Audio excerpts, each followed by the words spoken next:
Welcome to another episode of the Antisocial Chat Show. I'm Eleanor Gould, Chief Copywriter at Creative Copywriting, and my co-host. Hi there, I'm Tara Tamiko, Digital Marketing Consultant, lover of all things apps and chatbots as well. Hi Eleanor. Hello. So today I thought we'd talk about value, the V word, because I hear a lot of people talk about giving away value. I think it was a Gary Vaynerchuk thing that, you give away everything for free, and the idea is that will attract people to you. Attraction marketing, I guess, or the new content marketing or social selling, whatever we like to call it. But it's all based on giving value first. And I just wanted to know what your thoughts are on it, because one, how do you define value? Because it's a different thing to different people. And two, how, is there a point when you give away too much value? Because I know I've, for one, have been on client calls, or I've provided proposals where I've gone over and above and basically gave away the farm. So, that's obviously doing it wrong. But is it? I don't know. I'd like to know your thoughts, Tara. Oh dear, value. I'm all about value. I love value. I like a good value myself.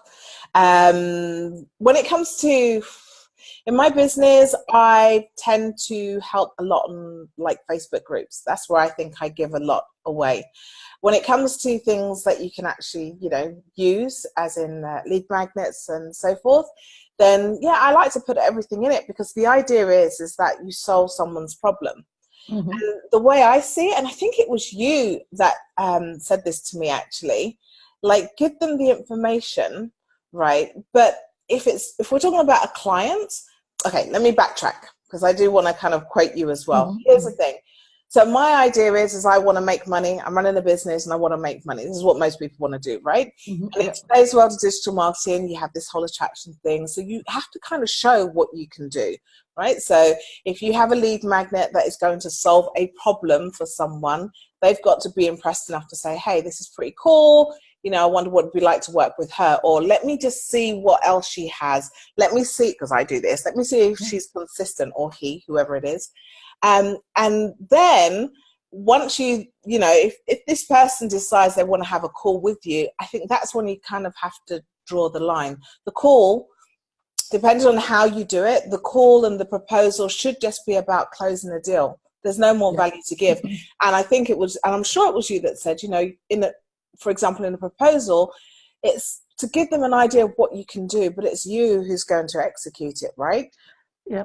But for a lead magnet, I think it has to be something that they can consume within 5-10 minutes. So not an ebook, and put into practice, so that when they are, let's say, for example, it's an Instagram checklist, right?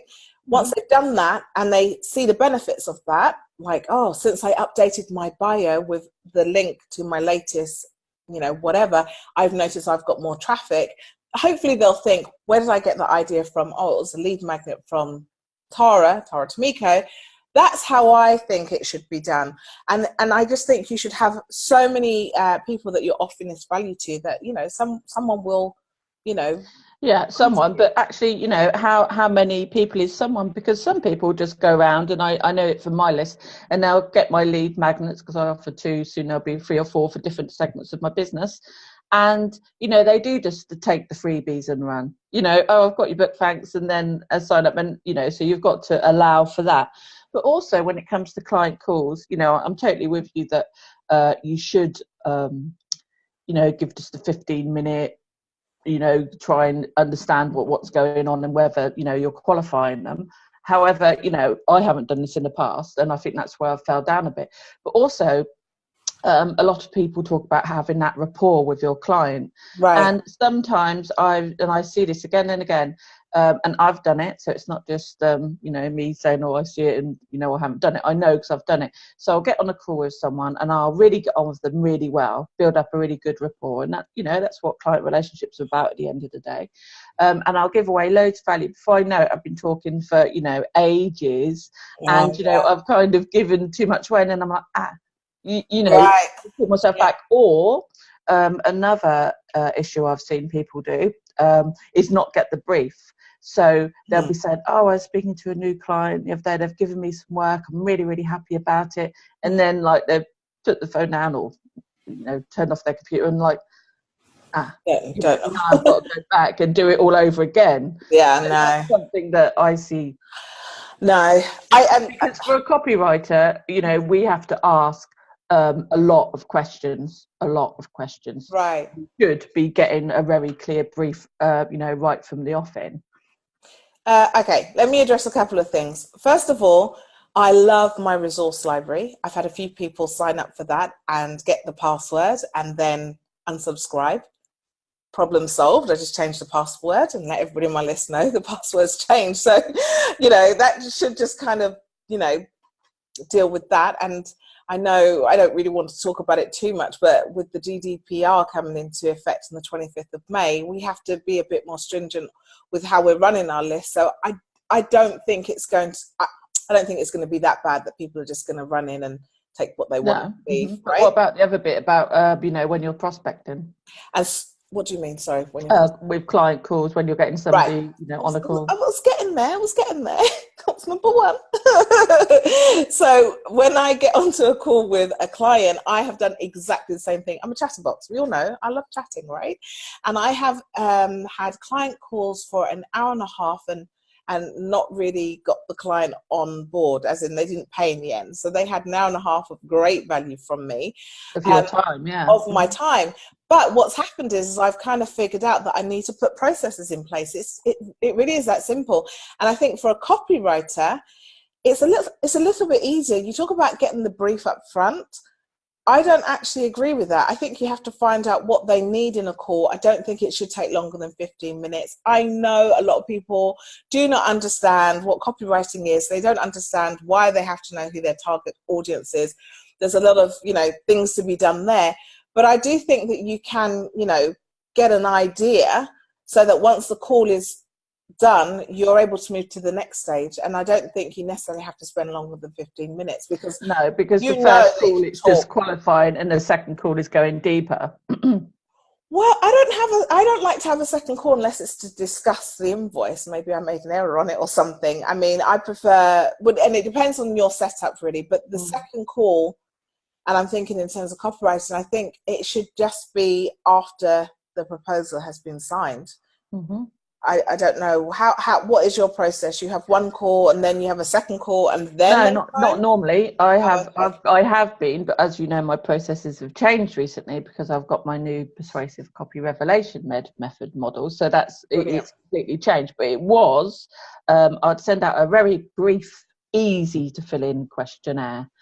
Just so that I know by the time I got on the call exactly what they wanted, or whether it was web copy or an email, or I had to know what business area they're in, so that when I get on the call I can ask a few more questions to see if we're a good fit. Right.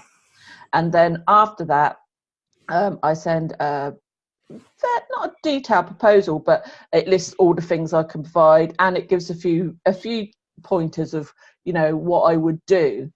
Not necessarily how to do it, but maybe thinking back, I have given too much away because I have noticed that some of my ideas, should we say, have been taken up in the past, but not by me. And I've looked at it, and thought, they didn't execute that well because it was my idea, and I know the process I need to go to execute that. Whereas if someone says, Eleanor says we can do that, let's go and run with it. You're like, yeah, but I didn't tell you all those other bits that, of course, go to that. So, but yeah, definitely in the future with in the past, my proposals, I've given lots away. And that's really why, I asked this question about defining value, because what is, that's really what I'm getting at. What is value to one person might not be to another, but I guess then that all depends on who your target audience is, because if they're not your right person, then they're not going to find what you're offering valuable. So it's kind of chicken and egg situation. Well, I kind of think that if obviously if you know your target audience very well, there are some things, for example, that I think are just so simple. Like off the top of my head, if you have a website, you should put information in your alt tag for images. For me, it's just like simple, right? Mm-hmm. But to someone who maybe has got a website with 100 images and they, you know, they just didn't know that this could increase or help with their ranking, for example, that's kind of invaluable. It's like, if only I had known that, like, to me, that's nothing to give away. And I've got like hundreds of those. And these kind of things help small businesses who are looking, you know, to transform into the digital marketing space, right? So I think you have to understand your audience and and you know, what you can give that's really kind of simple for you, but maybe not so much for them. And I did have an idea. Sorry, I did have an idea, for example, for you know, because when you told me it was about value, but go ahead, ask me, and then I'll explain. No, I was just going to, no, I want you to tell me your bit now. Come on. So for example, because I was thinking, you said, oh, let's talk about value. And I just thought, right, I remember in one of an episode maybe last year that I had said that I had this swipe file that I should put in my resource library. So by the time this has gone out to everyone, it will be there. And the thing is I was thinking, well, even though I do some copywriting, but I'm not a copywriter, sometimes I find it really hard just to come up with some ideas. Okay, so this file has quite a few pages in there. And for someone, well, most of my target audience find it really hard to do the basics of copywriting. And I was speaking with someone yesterday, and it was pretty much maybe a 5-minute chat. But the amount of value she got because I just said, oh, change this word, or it makes sense to use something like this. She said it's just like the worst thing for her having to deal with the copywriting. But I gave her sort of like a template, and that made life easier. But this is the thing. I mean, you can give away templates, and that, yeah, they do help. But really, most people who come to copywriters is because either they realise that they can't write, obviously, you know, they're very intelligent, but they haven't got time to do it, or they can't, you know where to put, you know, the right words, as you said, like your whoever you were helping with yesterday. So therefore, you know, sometimes filling out a questionnaire or contacting, you know, communicating with the written word is difficult for them as well. Right. So you have to bear that in mind when you send out briefs. That people can't, the whole reason they're having a copywriter is because they can't express themselves, you know, via words. So, you know, that's why I like to get on the call, have both. So, you know, some people can, and some people can't. But if you give, you know, 2 options, yeah. Well, yeah, of course. But you were giving, but here's the thing. If you're giving away, for example, a swipe file, okay, it's not always the case. You can solve their problem. They can probably say, oh, I have a blog post that I needed a headline for, and this swipe file helps me with it. In fact, I think the swipe file is for Facebook ads. And so maybe they can go through it and say, oh, gosh, if I just put this word in here, that will work. And what tends to happen, what I've seen happen when I've given someone some form of template, they've done it, but there's always, I guess, like the English language, there are a lot of imperfect verbs. So there's a rule. But hold on a minute, not imperfect, what's the word? Irregular verbs. So when I'm teaching English, for example, yeah, you tack ed to the end to make it into the past tense. Worked. But there's so many different ones that are irregular, but this is what happens. They go through the swipe file, they do it exactly to the template, and then I'm like, okay, this is not working. Of course it's not working. It's a swipe file. It's something just to help you in the bind. So you might hire someone. This is the thing, isn't it? I mean, if you go by templates all the time, you can't. It's colouring by numbers, and it doesn't work. And plus, as I've said before, you know, a good copy won't sell your product if your product isn't good. It's everything else, all the other factors. If you haven't got the right traffic, if you haven't got the right audience. Yes, but the point is, from the mind of the person who's receiving that swipe file, it's valuable. I've had to use swipe files before I even knew what copywriting was, and it was very valuable to me. In fact, watching you on Snapchat, that's all I did was just watch you tell stories. You said you were a storyteller and a copywriter. I didn't see anything you wrote, but the value you gave me was enough for me to say, hey, let me go and sign up for her course. Am I now an amazing, riveting copywriter? No, that's why it takes me quite a lot. But the point, what I'm saying is I've learned a lot, obviously, but it's not, you know, unless that's something I'm going to devote all my time to, that's not an area that I spend a lot of time on, for myself at least. But the point I'm making here is the value is there, and you're right, it depends on the audience. But if you know your audience, you can give them that value. And I don't see what's wrong, whether it's a template, a cheat sheet, a swipe file. You just want to solve somebody's problem in that moment. And then... Okay, so are we agreed that value, it depends on your audience, you know, and what you're offering? Of course. How, you know, how, because obviously someone who's not your target audience is going to find no value in what, you know, you're doing. And how much is too much? Okay, so the idea is for me, I just think you should be able to solve their problem like in 5 minutes, and it's a singular problem. So let's say, for example, try to think of an example. In my case, I always go to SEO because that seems to be the trickiest one. There's going to be radio silence now. Okay. No, but I think actually the example you gave of the pictures, the images is a good one. Right. Oh, right. With the so somebody could go to say, how do I improve my site speed? I'm trying to think of a better one, because I think that one's a little bit weak, because there are lots of people that don't put that in and they do fine. But the point I'm making is if they've been able to solve a problem, or you have been able to solve a problem for them, okay, you're the one who knows what's too much. And you know, are you going to go into your entire NLP structure and how to... You're not going to do all of that in a 5-minute giveaway thing, are you? No, but my one of my lead magnets is quite big, and if you applied everything I said there, right, then you know you'd have some quite good copy. But this is the thing: nobody applies. No, because you know, I could read 100 books. Whether I apply that knowledge from those 100 books or not is a completely different matter. And the other thing is that in my humble opinion, which means I'm about to say something, I just don't think ebooks are good lead magnets. I've got hundreds of them. I haven't read them all. I haven't read all of Just you're lazy.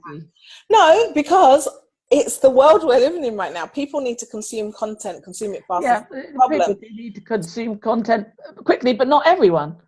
No, not everyone. But see, my target audience, I know them, and I know that your target audience does want things quick. Yeah, I know that an ebook wouldn't work for my target audience. And you said it yourself. If somebody needs a copywriter, they're not going to read all about NLP if that's not their area.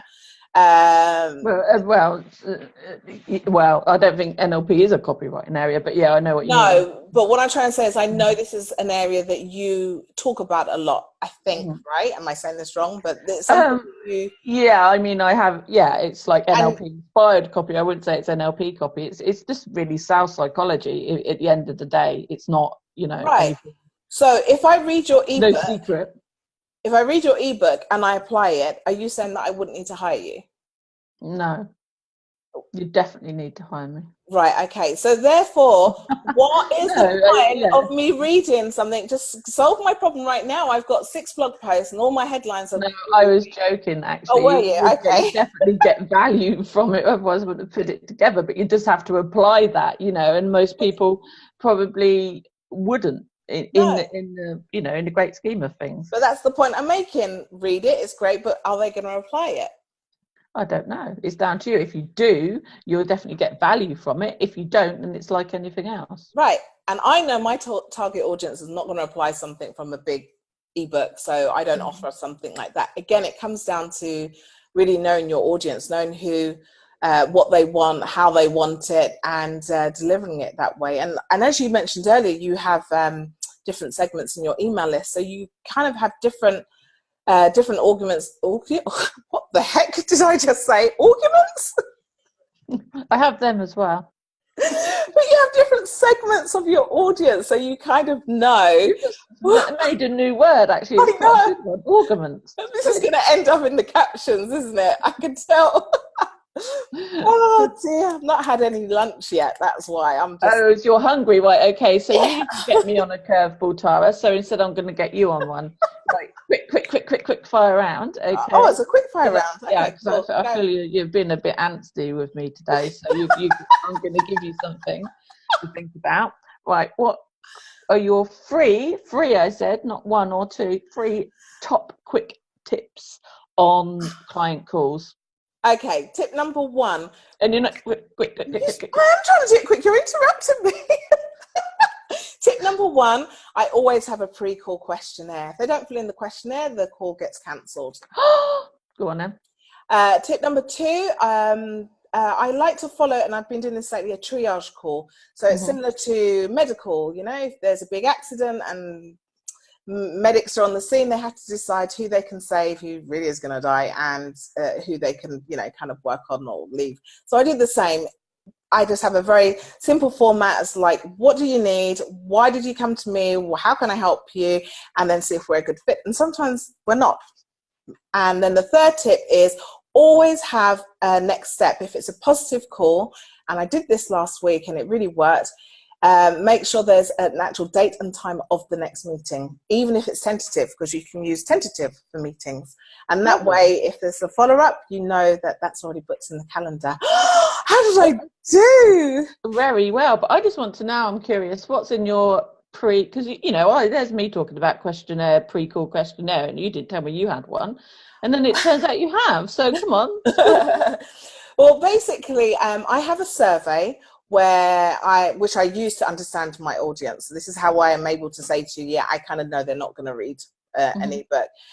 So what I decide to do is when people, especially people I don't know, they just find me, right, randomly. When they book a call, they're automatically sent, you know, I use all my automation tools and everything. They're automatically sent a link to a survey that they have to fill in. And it's basically kind of so I understand what business they're in, the industry, whether they service B2B or B2C, are they already online, they're not offline, and this is a big one for me, what their revenue is for the year, because I have a very clear idea of who I work with. So someone who hasn't quite set up a business yet, they're probably going to get a different response. I'll still do the call, obviously, but I would view a call with someone who is just setting up as not being an ideal client. And people have said to me, but what if they have tons of money to spend? Well, I've got it very clear, still not an ideal client. So I would then give them some value, some pointers and so forth on the call. Okay. It does help shape the call though, because you kind of then have something, you know, to talk about. And do most people fill it in? Yes, but it's clear if you don't fill it in, then there is no call. If they're very serious and they've taken the time to self-select a time with me, because as you know, I use an online scheduler. So they're the ones that fill it in and say, yes, I would like 15 minutes of your time. And so it's great. Okay, so that I can use this time wisely, let me know how I can help you. If not, we're just going to sit here and say, what's the weather like? No, I see that quite a lot when people ask what your turnover is, or, you know, or if you've, you know, got a product. A lot of copywriters do it actually, you know, unless you've got a product doing this and traffic of this, then I'm not working for you. Right. Well, there's a thing in my area, at least, there are so many entrepreneurs. There's so many people who are starting out. I'm not saying they don't have money, they do. And there are enough people to service them. So I don't really, you know, it's my job. No, that makes sense. Service them. And plus, you know, like you, I have, you know, a methodology that I use, and mine is about digital marketing transformation. So I'm not really looking to work with businesses that have everything set up. I'm looking to work with businesses who are already successful with minimal amount of digital marketing activities and really want to kind of explode that area. And that's where I come in. So, well, you sold that well, didn't you? Did you say my copywriting hasn't helped you? Well, the point I was making is I'm not a copywriter. I might be getting close. If I ever get close to you, I'd be very impressed with myself, but I won't. Of course you helped me. You helped me so much. So did that answer your question? Yeah, I think that was great. Yeah, it was very well done. Very well done. Right, I have some questions for you now. No, you can't do that. I'm just joking. I don't. I'm just joking. So anything else? No, I've got nothing else from me this week. Not at all. No. And what are you up to next week? Do you have anything planned? Is that a curveball question? No, it's not. Just in general. I mean, next week I'm planning on going to Apple, for example, to get some new headphones and to sort out my iPhone. No, I did mean regarding business. But maybe we can just let everybody know where they can find us. Yeah, I'd like more people to connect with me on LinkedIn. I'm Eleanor Gould, so you can easily find me, and I connect with most people. And of course, I've got the utterly compelling email copywriter course, which is still incredibly affordable. And soon I'll be launching, as you said, my own methodology, the persuasive copy revelation method. So we've got all that to come from me. Brilliant. Right, so everybody get on over to Eleanor's social profiles there. So, and for me, I'm just ticketing. I don't know what's wrong with me. I want to say tickety-boo, ticking along. I would just encourage everybody to go to my Facebook page, which is Tara Tomiko, so facebook.com/Tara Tomiko, and send me a message and play around with my chatbot. That doesn't sound right, did it? But anyway, I am building a chatbot sequence, and you get a freebie there as well. So head along there. All right. Yeah. Okay, well, it's love, peace and great copy from me. And ciao, ciao from me. See you in the next one.